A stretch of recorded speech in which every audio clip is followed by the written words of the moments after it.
Mel Gibson's story begins far from the glittering lights of Hollywood in Australia, where a young man with sharp blue eyes and a restless energy stumbled almost accidentally into the craft that would make him world famous.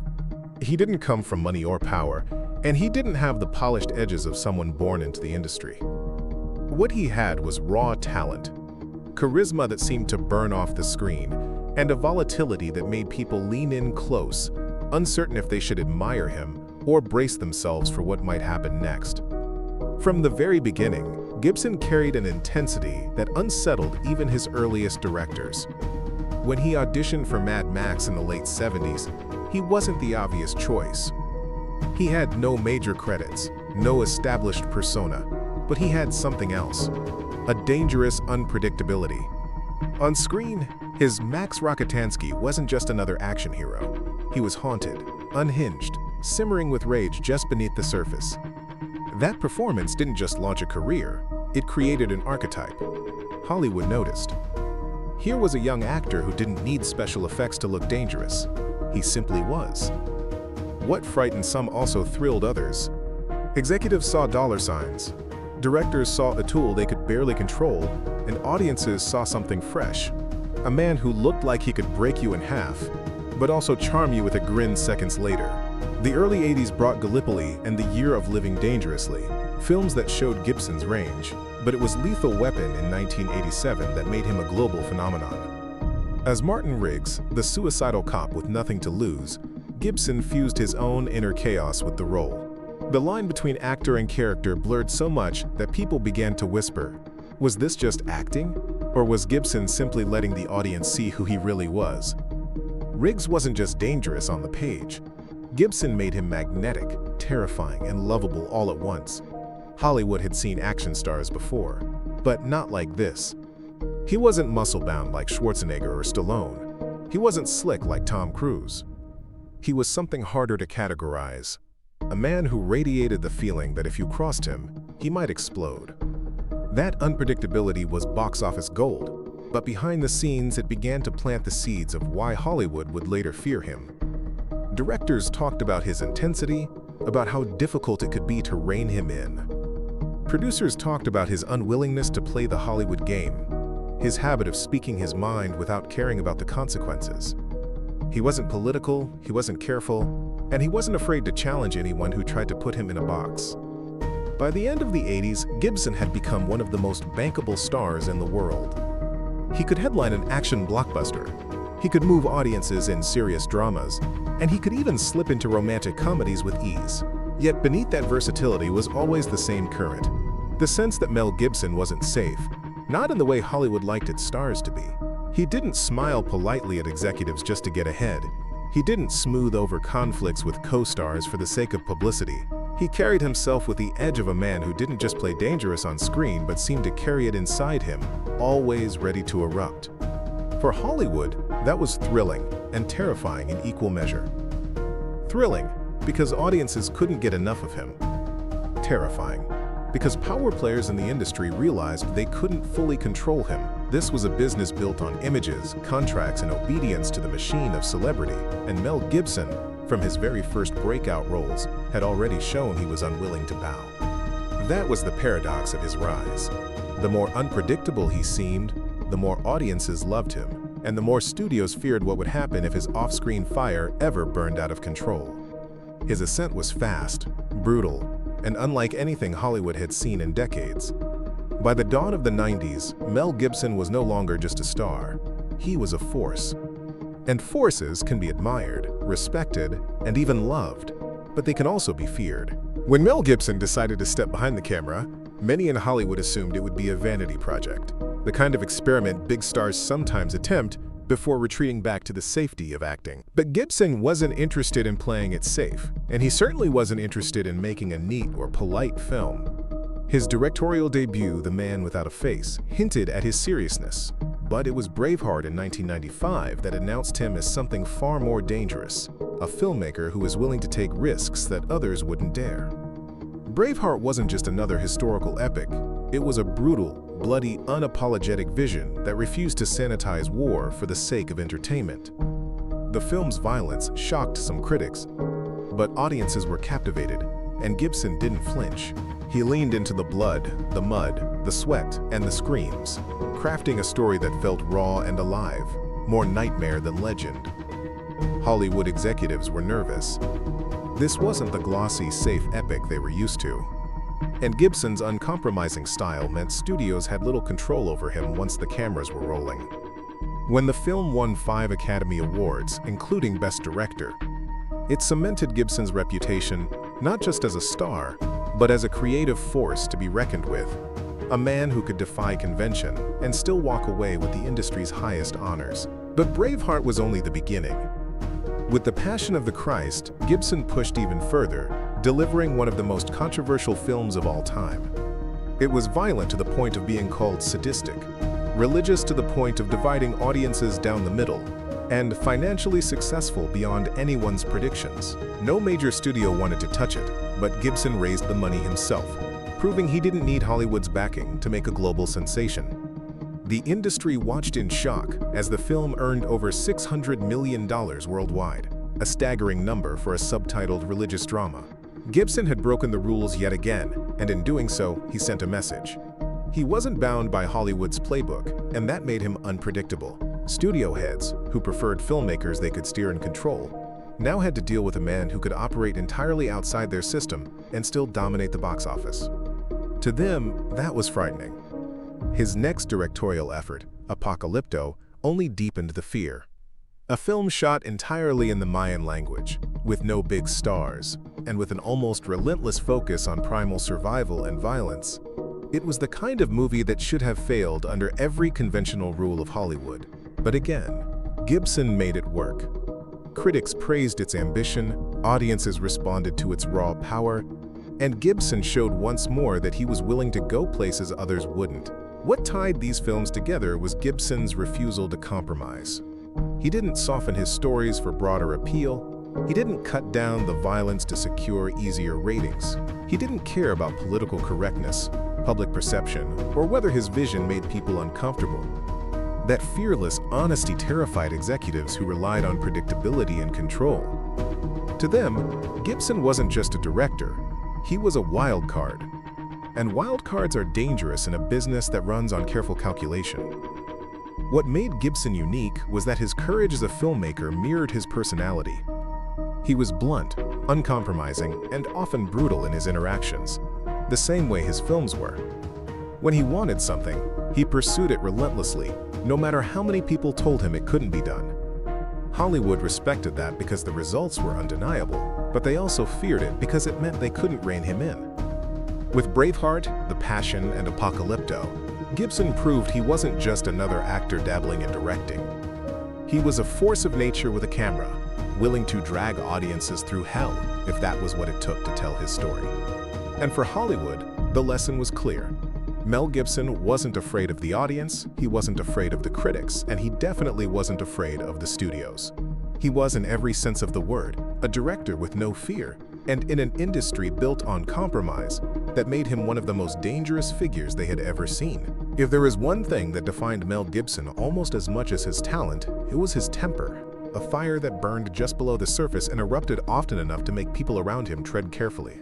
Hollywood is full of stories about difficult actors, but Gibson's reputation went beyond ordinary stubbornness or diva-like demands. He was known for being explosive, unpredictable, and brutally honest. A man who said what he thought without a filter, no matter who was listening. On set, that could mean the difference between an electric performance and a day ruined by tension. Co-stars talked about the way he would throw himself into scenes with such ferocity that it sometimes felt like he was inches from losing control. And when directors tried to rein him in, he didn't always take it kindly. Gibson's temper wasn't limited to creative disagreements. It spilled into his personal life and into public view. Reporters who interviewed him learned quickly that a careless question could ignite him. Industry insiders knew that Gibson wasn't afraid to call out producers, even in front of a crowd, if he thought they were wasting time or undermining his vision. That lack of restraint made him a legend, but also a liability. Studios prefer stars who toe the line, who smile through gritted teeth during press tours, and who pretend to like everyone for the sake of the box office. Gibson was the opposite. He could charm when he wanted to, but when the mask slipped, the fury underneath was unmistakable. There are countless stories of Gibson's screaming matches with co-stars, icy silences with directors, and feuds that lasted decades. What made it worse was that Gibson's outbursts often contained a grain of truth. He would say things others were thinking but were too afraid to say, and that made people fear him even more. You never knew if Gibson would explode at you, expose you, or simply laugh it off, and the not knowing was part of the danger. The temper was also tied to his demons, most notably his struggles with alcohol. Those struggles magnified his volatility, turning private arguments into public spectacles and leaving behind scandals that still cling to his name. In Hollywood, where image is everything, those incidents became evidence of a man who couldn't be controlled. Not by studios, not by handlers, not even by himself. Yet paradoxically, the same fury that frightened people also made Gibson magnetic on screen. His performances carried a rawness that audiences could feel, the sense that the emotions he projected weren't just acting, but eruptions from deep within. That authenticity is what made him unforgettable. But it came at the cost of stability in his professional relationships. For every director who praised his intensity, there was another who swore never to work with him again. For every co-star who admired his dedication, there was another who quietly warned others to be careful. Hollywood feared Gibson because they couldn't predict which version of him would show up. The charming professional who delivered brilliance, or the storm that tore through a set and left scars behind. In the end, his temper wasn't just a flaw, it was part of the myth. One of the reasons Mel Gibson became a figure people both respected and dreaded. He was proof that raw talent and raw fury often walk hand in hand, and that in Hollywood, the most combustible personalities can be both the brightest stars and the most feared. If Mel Gibson's temper made Hollywood nervous, his scandals made them terrified.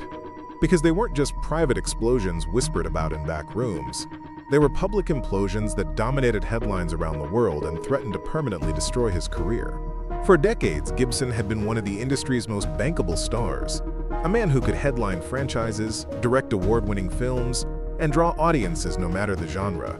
But when his personal demons burst into view, the world saw a very different side of him, and Hollywood saw just how dangerous he could be to their carefully polished machine. One of the most infamous incidents came in 2006, when Gibson was arrested for drunk driving and launched into a shocking tirade laced with anti-Semitic remarks, words that spread through the media like wildfire and instantly recast him from beloved star to pariah. The backlash was immediate. Studios distanced themselves, projects collapsed, and people who had worked with him for years suddenly went silent, not daring to defend him for fear of being dragged down as well.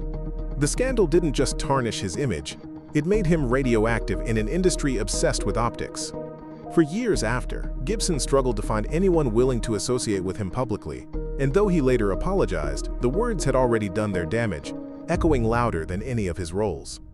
As if that weren't enough, his personal life provided more fuel for the fire.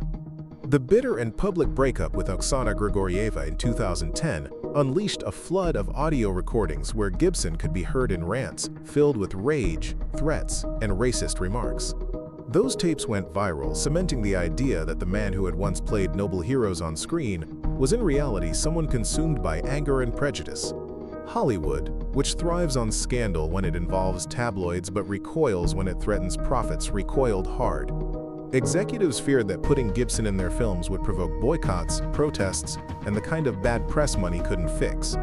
He went from being one of the highest-paid actors in the world to being almost unemployable, and the swiftness of that fall sent shockwaves through the industry. Few stars had ever plummeted so far, so fast, and the fear that he carried with him now wasn't just about his temper, but about the chaos his name could unleash at the box office. What made it worse was that Gibson refused to disappear quietly. He continued to speak his mind, sometimes defiantly, sometimes apologetically, but always bluntly, ensuring that his controversies never fully faded from public memory. And yet, despite all of this, he remained talented, he remained magnetic, and he remained capable of delivering performances that reminded audiences why they loved him in the first place. That contradiction is what terrified Hollywood most. The realization that no matter how much baggage he carried, Mel Gibson still had the power to draw attention, to spark debate, and to make people watch. Scandals may have threatened to bury him, but they also made him a symbol of Hollywood's deepest fear, the uncontrollable star, the one who won't follow the script off-screen, and whose personal life becomes bigger than any role he could play. By the time the dust settled from his scandals, many believed Mel Gibson was finished forever. A cautionary tale of how far a star could fall when his personal demons escaped into the public eye. But Hollywood has a strange way of dealing with people it both fears and respects. And Gibson became the ultimate test of that contradiction. For years he was kept at arm's length, a figure whispered about but rarely employed, the industry's way of saying that his talent was undeniable, but his baggage was unbearable. Yet slowly and carefully he began to edge back into the light, first with smaller roles, and then with something far bigger. In 2016, he directed Hacksaw Ridge, a World War II drama that on paper seemed impossible for someone so toxic to bring to the screen, but what emerged stunned even his harshest critics. The film was brutal, uncompromising, and filled with the kind of visceral honesty that had defined his earlier work. And when it was nominated for 6 Academy Awards and won 2, Hollywood was forced to admit what it had been trying to deny, that Mel Gibson was still one of the most gifted directors of his generation. The success of Hacksaw Ridge didn't erase the past, it didn't absolve him of the scandals or the fury, but it reminded everyone that talent this strong doesn't simply vanish, and that made people nervous all over again. Hollywood still fears him, not just because of what he has done, but because of what he can still do. He can still command audiences, he can still deliver unforgettable cinema, and he can still operate outside the safe boundaries that studios prefer to enforce. Every time his name comes up for a project, there is a ripple of unease. Executives wonder if they are inviting disaster. Actors wonder if they are stepping into the orbit of someone combustible. And yet at the same time, there is an undeniable allure, the knowledge that working with Gibson could mean being part of something raw, real, and unforgettable. In a business built on control and polish, Gibson remains uncontrollable and unpolished, and that is exactly what makes him feared. The truth is that Hollywood has always feared its most volatile talents, the ones who refuse to be tamed, and Gibson embodies that fear more than almost anyone. His temper, his honesty, his scandals, and his comebacks all add up to a portrait of a man who cannot be neatly categorized or managed, and in an industry that thrives on categories and management, that makes him dangerous. To this day, Mel Gibson stands as a reminder that brilliance and chaos often walk hand in hand, that the same fire that creates unforgettable art can also destroy reputations and relationships, and that some stars will always burn too brightly to ever be safe. That is why Hollywood still fears Mel Gibson, not because he has nothing left to lose, but because he still has so much power, and because no one can ever quite predict what he will do with it next.